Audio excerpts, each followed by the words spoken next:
Hello and welcome back to my channel. Bonsoir et bienvenue sur ma chaîne. My name is Muriel and this evening I will be participating in the mid-year book freakout tag. Though to be perfectly honest, I'm not feeling freaked out in the slightest by, my reading so far this year. In fact, quite to the contrary, I'm fairly happy with the reading pace I've had so far. Anyway, let's get on to the questions. What is the best book that you've read so far in 2020? I think the answer to that one would be Embassy Town by China Mieville. It's so far the only novel I've given a 5-star rating to this year. It was weird, wonderful, witty, interesting, intelligent, all the good things, and I did a review for that book if you're interested. Question number 2, what has been your favourite sequel of the first half of the year? I haven't read many sequels. I mean, I have reread my Chronicles of Pern books, but I don't want to pick one of those. I have read comic book series, but that also feels kind of like a cop-out, so I'm going to go for another cop-out sort of. I'm going to go with Raising the Stones. It is, technically speaking, a sequel to Grass in the loosest possible sense of the word. But I really enjoyed that novel, so I'm going to pick that. Question 3, is there a new release that you haven't read yet, but you're really excited to?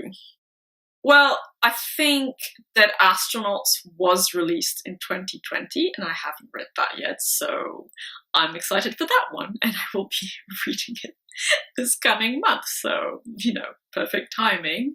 Otherwise, I can't think of anything. I mean, there are books that have come out this year that I want to read, but I probably won't be getting around to reading them in 2020, so can't pick any of those. Question number 4, what is your most anticipated release for the second half of the year? I got nothing. So, yeah, a bit boring there, sorry about that. Question number 5, what is your biggest disappointment so far? Without a shadow of a doubt, that was Stories of Your Life and Others by Ted Chiang. I expected to really love that book, and I didn't. It was a massive disappointment. I made a rant review for it, so if you'd like to check that out, go right ahead. Question number 6, what is your biggest surprise so far? I think I'm going to go with The Forgotten Beasts of Eld by Patricia A. McKillip because I went in with fairly low expectations. It's quite a short novel, and I guess I expected something fairly basic overall. I was happily surprised by the quiet elegance of the narrative and, the strength of the main character. There's something very simply poetic about it, and I really enjoyed it. So I did a review for that if you'd like to check that out. Question number 7. What is your favourite new to you or debut author? I'm going to hesitate between China Mieville and H.P. Lovecraft and perhaps Patricia A. McKillip. So, I had already read The City and the City by China Mieville, but I really loved Kraken and adored Embassy Town. I'm like, he might become a new favourite author, which is a big deal for me. Then you also have H.P. Lovecraft, which I finally got around to reading. Technically I started with At the Mountains of Madness at the end of 2019, but I really enjoyed delving into his writings with the anthology I bought by Penguin Editions. And then you have Patricia A. McKillip. Like I said, I was really happily surprised by that short novel I read of hers, and I would be very happy to check something out by her. So it's a bit of a toss-up.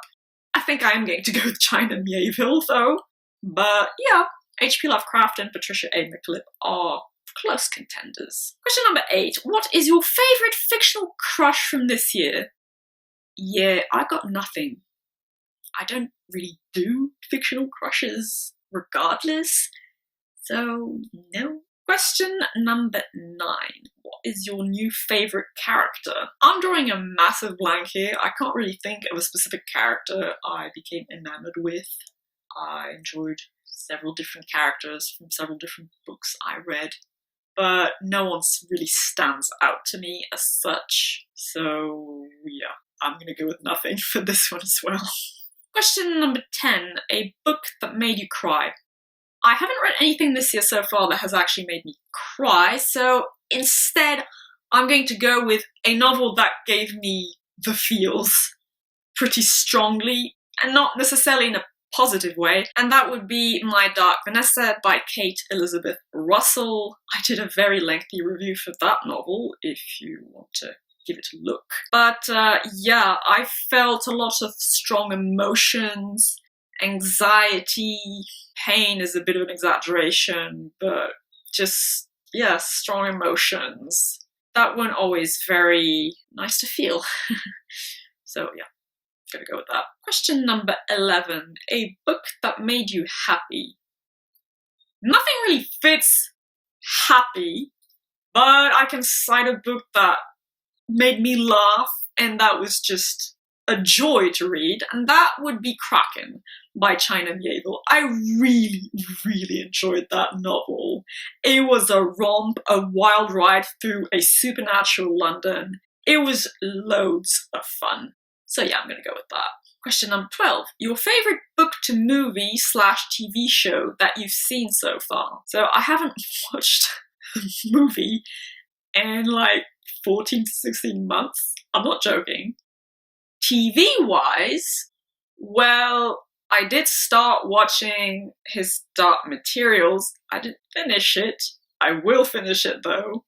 And technically that was end of last year, but I'm gonna cheat and go with that. I was very happy with what I saw, and I'm sure I'll be very happy with the remaining 2 to 3 episodes I have left. However, I'm really holding out for Dune in December.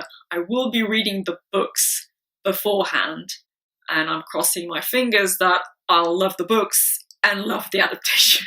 Question number 13. What is the most beautiful book that you have bought? I guess it's going to be a toss-up between the cover for My Dark Vanessa and, I don't know, maybe the cover for Raising the Stones and the SF Masterworks collection. It's a pretty generic, like, sci-fi image, but I really do like the colour scheme of that one for some reason. Or actually, no, now I think about it, probably the cover for Mythago Wood, which I'm reading currently, so it's just fitting into the timeline. That cover artwork is gorgeous, so yeah, one of those. And finally, question 14. What are the books you absolutely must get to by the end of the year? Well, there's my planned reread of His Dark Materials in the month of August. And of course, there's my delving into the Dune universe, which will be done in the month of November. Now, I have the 3 first volumes, and the editions I have are extremely fugly. I intend investing in prettier covers. Yes, I'm shallow like that. I've stated so multiple times before. And yeah, Dead Astronauts by Jeff Vandermeer, but I'll be reading that in 2 weeks. Apart from that, I mean, I have stuff planned on my TBR. I can shuffle those around if needed. Not that I can think of a reason why I would need to do so. Now I'm right on track to read the number of books on my reading challenge on Goodreads, and I'll actually go over that number. Now, something I haven't mentioned, I am also listening to the audiobook for The Final Empire because, yes, I decided to give a go at Mistborn and, by extension, Brandon Sanderson's writing, because he's talked about so bloody much in the fantasy community, and I haven't read anything by him. So yeah, I'm trying it out. I have reservations about whether or not I'll actually like it. So far, it's interesting. I mean, it's keeping me going, so there's that.